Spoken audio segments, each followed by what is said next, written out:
Hey class, we had a lot of people out with emergencies and flu, so I'm going to go over some of the things that you might have missed so that you didn't, you're not getting too far behind.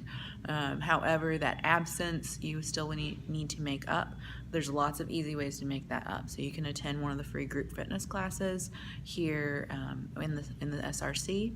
You can also come to one of my other classes, and I'll have some opportunities later on for making up more workouts and stuff like that.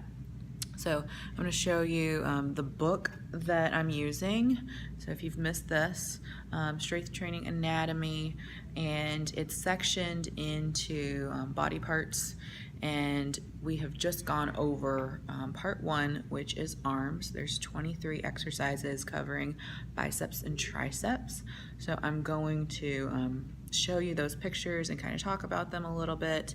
But the big thing that I want you to know is that we're not going over a ton of anatomy. I want you to know the basics and kind of the general concepts behind it, because I'm not going to quiz you.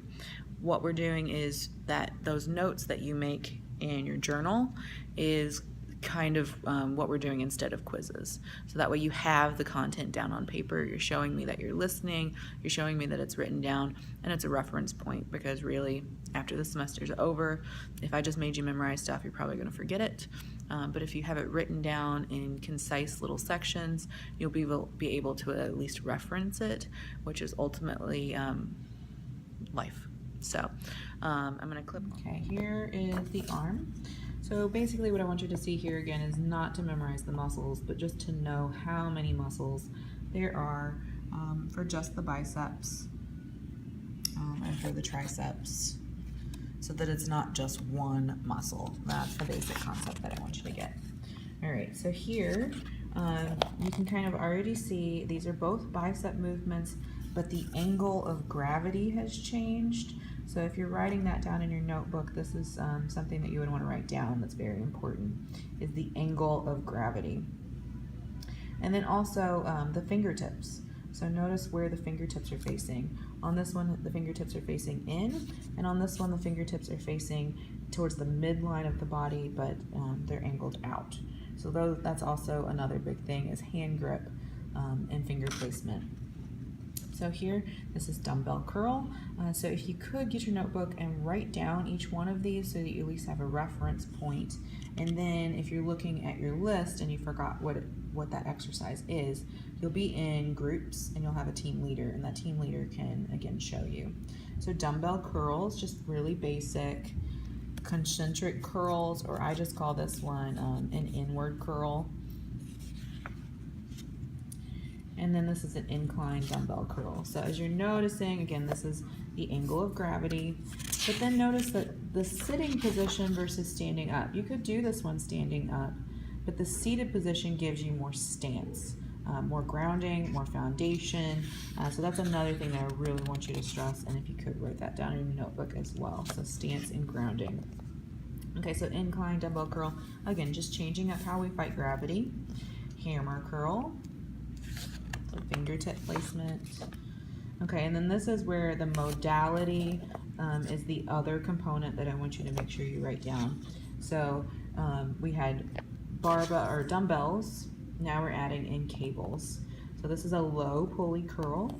So when we're using the bicep, the pulley fixation point is down low generally. This is probably the only one where it's actually high, and it's a high pulley curl. And then now we've got the barbell curls that we're adding in.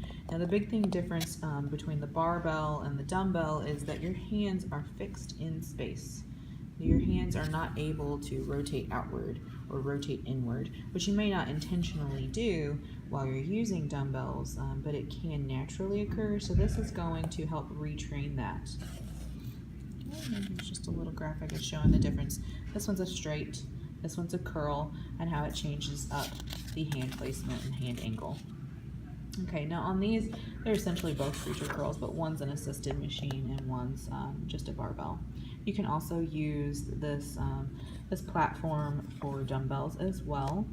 And you're able to get a little more stance, a little more stability when you use this. So if you are lifting a little heavier, this would give you more stance and allow you to be able to isolate that and not put displacement into the rest of your body. Here we're working the forearms and the wrists. And so we would want to use a barbell as much as possible, because again, especially if you play basketball and you have a slight turnout and you're using the dumbbells, you're going to train yourself into a way that might end up hurting the effectiveness of your shot a little bit more, versus if you're doing this, the hands are fixed in space, you're going to get a straight angle, and that's going to help you out. So number 10, number 11, reverse wrist curl, reverse barbell curls, and then making sure you're stretching while your arms are warm, not waiting till the end where you're most likely not going to do it. On the cable pulls, we're pulling down. So the cable pulls for triceps, this is going into triceps, is a high fixation point, and on these two, you're changing the hand placement. And this is just using one arm. And then we have a seated position. Notice this arching of the spine that naturally happens, so you really want to pull that belly button in. And then from here, the elbows stay fixed in space, so this would just move from here and back, from here and back. It's not a pull down, that's a whole nother exercise. Okay, reverse or lying down. So here the elbows are pulling in as much as possible, and then the elbows are fixed in space, we're pushing up. Same thing here, hand placement has changed. Overhead extension, and then here on this kick back, elbows are fixed in space again, kick back and then bring it back to the hip and then kick back out.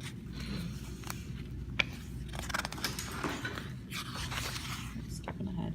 21, hands are flat and we're pushing out. You're going to notice that the elbows are naturally kind of bowed out. You can give them a little extra squeeze for stabilizing with the biceps as we work the triceps. And then in this one, the elbows, again, are going to be the big focus while you're trying to stabilize to push up. And last but not least, tricep dips.